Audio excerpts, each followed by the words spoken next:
RVBN,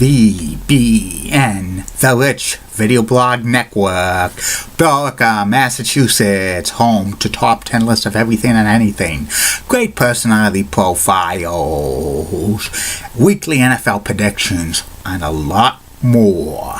You are turned into the RVBN Video Network. Good afternoon, Facebook, YouTube, Twitter, and Google+. This is Rich again, back for your second video blog of the day for Saturday, October 1st, 2016, around 5:26 in the afternoon in Billerica, Massachusetts. It's been raining out most of the day, and it's only about 55, 56 degrees, just a raw, coolish fall day, but we do need the rain. Can't complain about that because we're still in extreme drought in New England. This will help a little bit, but we won't be drought free until a major storm hits, maybe a hurricane. All eyes are on Hurricane Matthew in the Caribbean, and the projections say it's going to ride up the East Coast. We could get affected by it by Friday at the earliest, but stay tuned for future forecasts. Some news to report on the RVBN Newswire. The BC College Eagles beat the Buffalo by the score of 35-3 at the Heights today. Also, the World Cup of Hockey is coming back for 2020. That's good news. And the NHL is less than 50-50 about them participating in the 2018 Winter Olympics. Many NHL owners don't want to shut the season down anymore in the middle of the season so the players can represent their country. See how that plays out, because a decision is going to be made by the end of this year. And the New York Mets have clinched the top wildcard spot in the National League, so congratulations to them. And that's about it on the news from the RVBN Newswire. Be back in a flash. Coming soon to the RVBN Video Blog Personality Profile. Rob Van Dam. And the man who calls it right down the middle, Bill Alfonso. Look for their personality profiles sometime in October. Plus, other professional wrestling superstars' personality profiles this month will include the late, great Chris Adams and Terry Taylor, known as the Red Rooster in the WWE. RVBN. Keep calm, everybody. I'm a Julie Brennan guy. Molly Roseblood of the WCCOX and has nice legs. Elizabeth Hart, so stunning, she's the best. Amy Sweezy's awesome Amy. Linda Church of WPIX Channel 11 in New York, she's such a rocking cougar, she's got nice legs. Best in New York City. And Bob Gibbs of the ABC 11 has a sweet Southern accent. The sixth favorite cute lady blondes. Only on RVBN. My second video blog subject of the day is about the 1967 Impossible Dream Team of the Boston Red Sox. The Boston Red Sox in 1967 surprised a lot of people in baseball to make it to Game 7 of the 1967 World Series against the St. Louis Cardinals. Many experts were saying the Red Sox were 100-1 shots to win the World Series, but they had a scrappy team and they made the impossible happen. And they were led by Carl Yastrzemski, who had a Triple Crown year that year and also was the AL MVP. Background in the Boston Red Sox during the 1960s. The Red Sox were awful from Ted Williams' retirement in 1960 through 1966. The team was in second division. Routinely 90 games they lost. In 1965 they lost over 100. And attendance at Fenway Park was horrible. Some seasons they were lucky to draw 800,000 fans, and the average attendance for these games during the mid-60s were a pathetic 8,800 a game. And usually when September rolled around with meaningless games, sometimes Fenway Park was so empty. There were games where 100 fans were in the stands. That's how horrible the Red Sox were. And Tom Yawkey, owner of the Red Sox at the time, said that Fenway Park was old and decapitated. He wanted the Massachusetts government to build him a new stadium near the South Station in Boston, but they wouldn't budge. And then Tom was looking around to move the Red Sox. He was talking to city officials of Milwaukee, and he was thinking of unloading the team to Bud Selig, who was a used car salesman in Milwaukee. The Milwaukee lost their Major League Baseball team in 1965 to Atlanta. So they lost the Braves to Atlanta.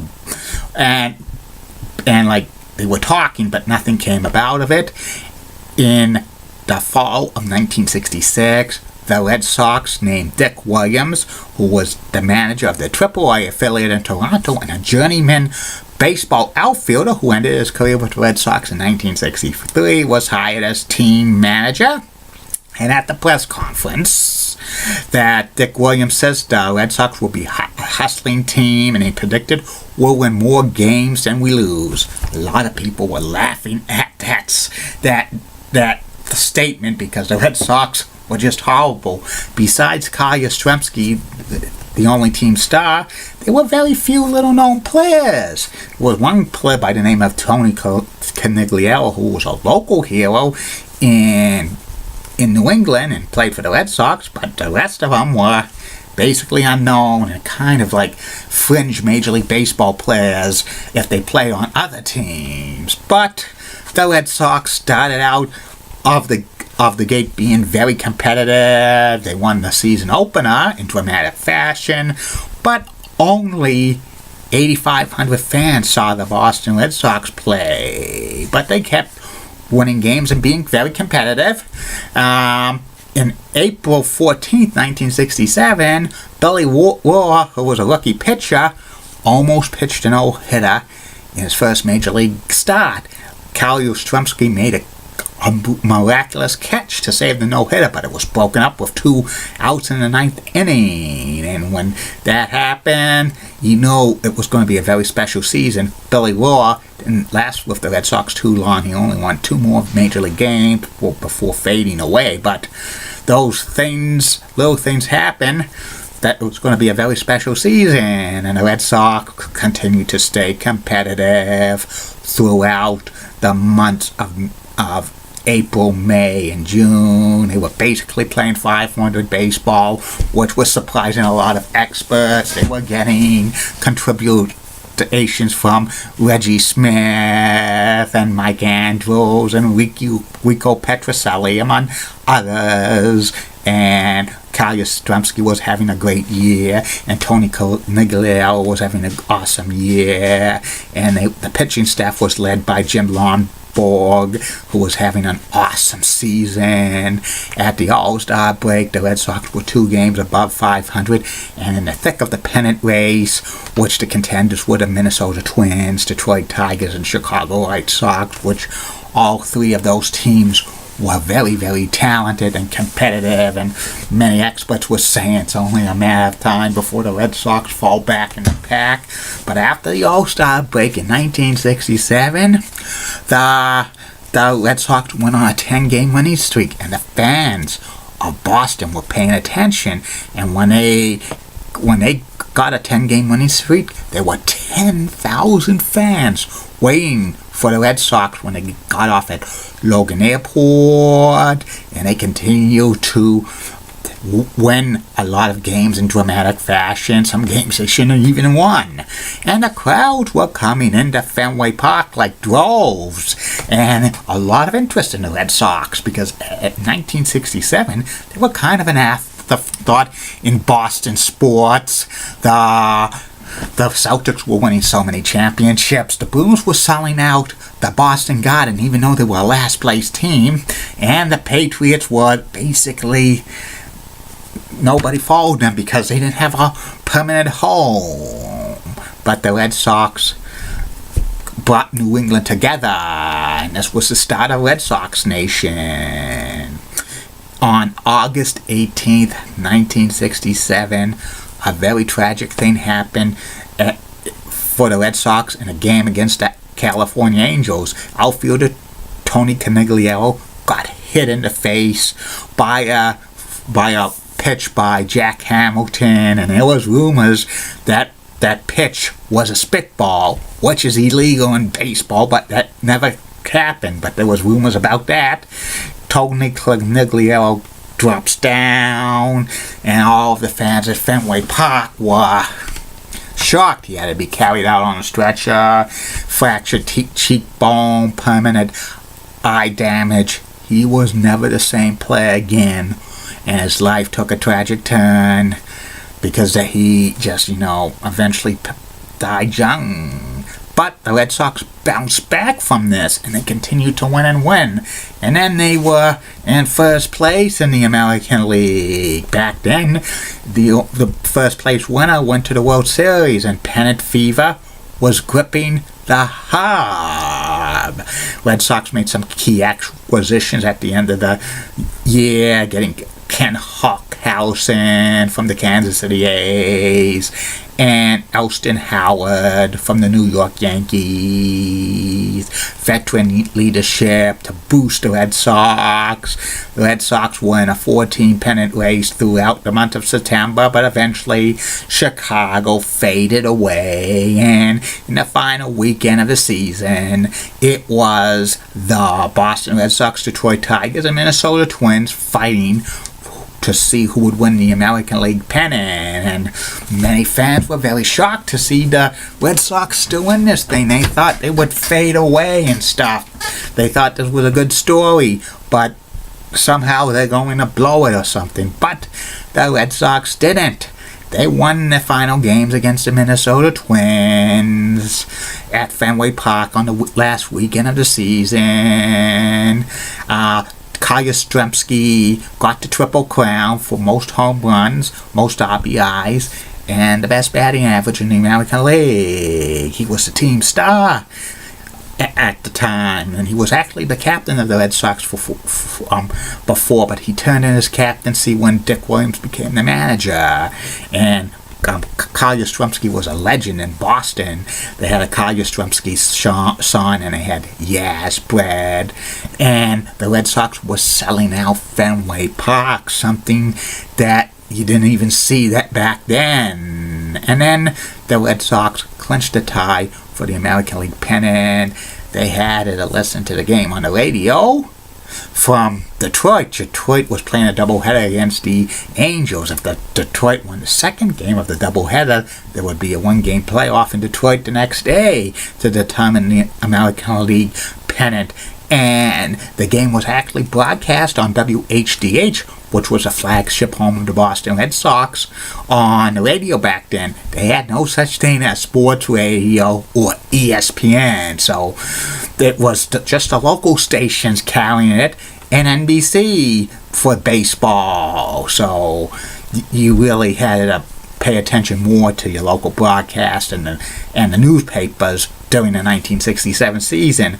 The Angels beat the Tigers, and the Red Sox won the pennant for the first time in 1967, and the fans were going crazy. The Red Sox players were going crazy. They faced off against the St. Louis Cardinals in the 1967 World Series, and it was a very competitive series. Each team won 3 games apiece, and then they came down to a deciding 7th game. And Jim Lonborg, the ace pitcher of the Red Sox, pitched on only 2 days rest, which back then pitchers would normally sometimes would be common to pitch on 2 or 3 days rest because they only had 4-man rotations in the regular season, and sometimes in the postseason of World Series they might go 2 or 3 deep. And Jim Lonborg kind of stunk it up in Game 7.